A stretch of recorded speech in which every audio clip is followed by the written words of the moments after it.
Hello, so if you're somebody who's preparing for the USMLE Step 1 and has no brain space for this picture right here, and every time you see embryology you freak out, I think this video is gonna benefit you. So I made this mnemonic, and then it goes around the storyline of two best friends talking to each other.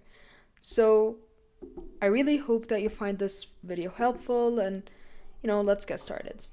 So the very first part that we're going to talk about is obviously the forebrain. So you need to know that a forebrain will give you a telencephalon and it will give you the diencephalon. And then both of these structures will then give you, a structure and then a ventricle. Structures and ventricles and so on. I'm going to talk about this later on, the structures and ventricles. All I need you to focus on right now is that a forebrain would give you a telencephalon and a diencephalon. And this is what the mnemonic revolves around. So you say, before I die, call me on my telephone. Before I die, call me on my telephone. Before would remind you of a forebrain. I die would remind you of a diencephalon. Call me on my telephone. Telephone would remind you of a telencephalon, so telencephalon. So before I die, call me on my telephone. Forebrain, diencephalon, telencephalon. Now that we got this out of the way, how do we remember the rest of the structures? And then you say, and then you think to yourself, you're on a telephone, what do two best friends do? They call each other and they vent. So you say, calling my bestie with lots to vent. Calling my bestie with lots to vent. Using a telephone, right? So calling would remind you of a cerebral hemisphere, which is the first structure you get from that telencephalon. Calling my bestie would remind you of the basal ganglia and its structures. If you don't know the structures of basal ganglia, revise that. So calling my bestie with lots to vent would remind you of the lateral ventricle. Lateral ventricle. So you say, before I die, call me on my telephone. Forebrain would give you the diencephalon and the telencephalon.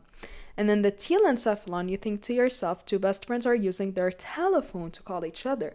So calling my bestie with lots to vent, calling cerebral hemisphere, basal ganglia, and then the lateral ventricle. What about the diencephalon? You say to yourself, when I was on the telephone, I was dying to tell her about all the hypocrites that I saw.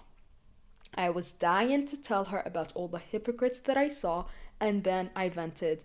Not once, not twice, but 3 times. So I vented 3 times. I was dying for diencephalon to tell her about all the for thalamus, hypocrites for hypothalamus that I saw, you see with your eyes. So that would remind you of your retina. And then I vented 3 times, which just remind you of the third ventricle. And that's about it. You guys just mastered the forebrain and its structures. Excellent, you guys are doing a great job. Now let's go to the next part. So the next part is the midbrain. Midbrain has another name, which is the mesencephalon.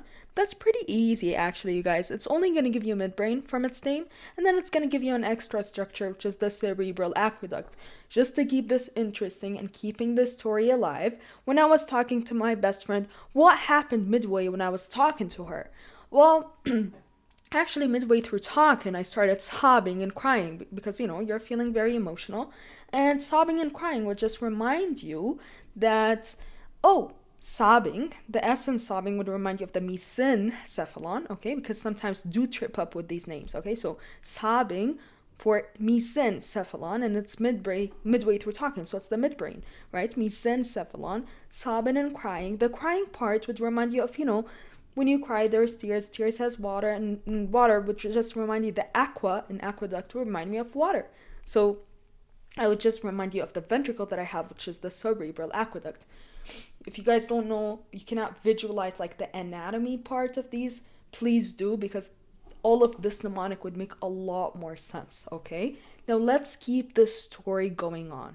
Next part.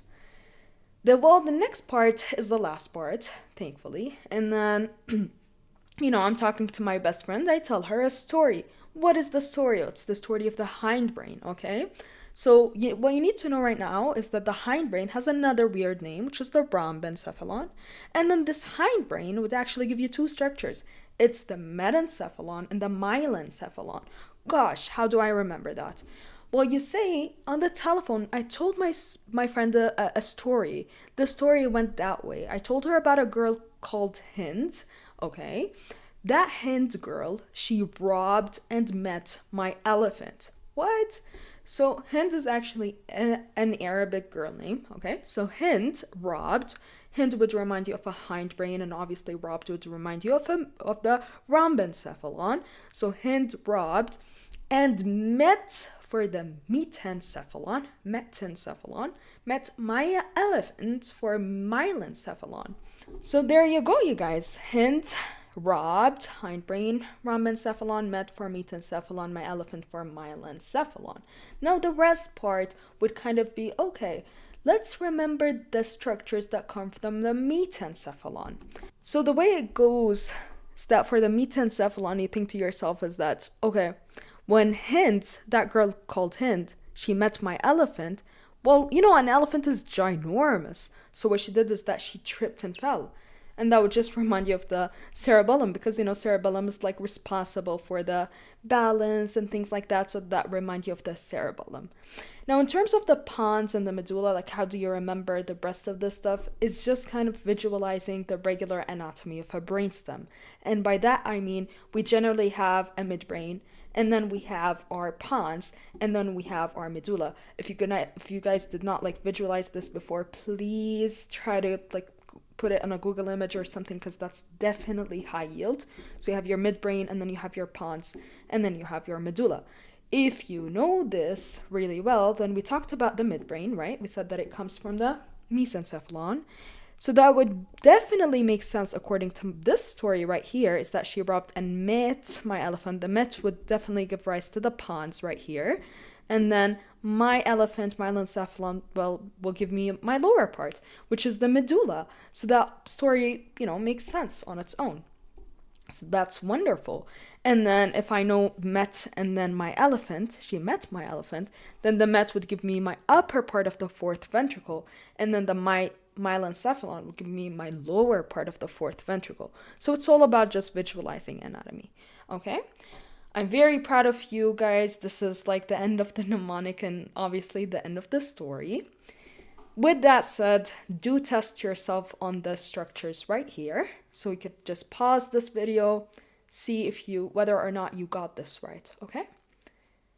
All right, so we have a forebrain. It gave rise to two structures. We said, before you die, for diencephalon, call me on my structure A, which is my telephone for telencephalon. So A is the telencephalon. Telencephalon is going to give rise to two structures and a ventricle. What are the two structures? It's the cerebral hemisphere, basal ganglia, and then the cavity is the lateral ventricle. So how did I remember all these stuff? Well, because I was calling my bestie with lots to vent. And then the diencephalon would give you actually three structures in D, and then a ventricle. What are they? Well, the structures are thalamus, hypothalamus, and retina. And then the cavity was the third ventricle. How did I know?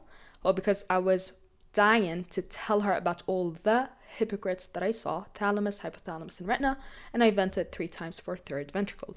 And then the midbrain, i.e. the mesencephalon, because I was sobbing and crying. What did it give you? It gave you the cerebral aqueduct. There you go. And then last thing, hindbrain, which is the rhombencephalon, give you the metencephalon, and then my elephant, myelencephalon. What will the metencephalon give you? Well, it's going to give you your pons and cerebellum, because when Hind robbed and met my elephant, she tripped and fell for cerebellum. And then you have your pons, upper part of the fourth ventricle. And then my myelencephalon, it's the medulla. I'll give you the last part right here, the medulla and the lower part of the fourth ventricle. If you guys finished this video, I'm very, very proud of you, and I really hope that you mastered this mnemonic. If you feel comfortable, go ahead and test your understanding with these questions that I created. Let's get started. So MRI shows a mass compressing the third ventricle. They're asking what is the third ventricle derived from? And what do you think the answer is? The answer is diencephalon. Why is it diencephalon? Because what did we say about the third ventricle according to our mnemonic? We said that I was dying to tell her about all the hypocrites that I saw, right? Because before you die, call me on my telephone. And then on the telephone, two besties were calling each other. It's calling my besties with lots to vent. And then I was dying to tell her about all the hypocrites that I saw, and I vented 3 times. So the third ventricle comes from the diencephalon. All right, great. Next question. 6-year-old male has a midline posterior fossa tumor compressing the 4th ventricle. The mass originated from the tissue is derived from which embryologic structure? Now you guys be careful with this one because that's the 4th ventricle. What do you think the answer would be? Well, the answer here is actually D. It's the metencephalon. Why? Why is it the metencephalon and not the myelencephalon? Well, because the metencephalon, the midline posterior fossa tumor compressing the 4th ventricle in a very young child, that would just remind you of a medulloblastoma. And you just need to know that medulloblastoma comes from the cerebellum, specifically the cerebellar vermis. Okay? And what did we say about the cerebellum? Where is it derived? The cerebellum is derived from the metencephalon because we said Hind robbed and met my elephant. And when she met my elephant, what did she do? She tripped and fell for cerebellum. And then you have your upper part of the 4th ventricle right here. So it's the metencephalon. It's the metencephalon. And then it makes sense that the myelencephalon, the last part right here, would give you the medulla and the lower part of the 4th ventricle. Next question.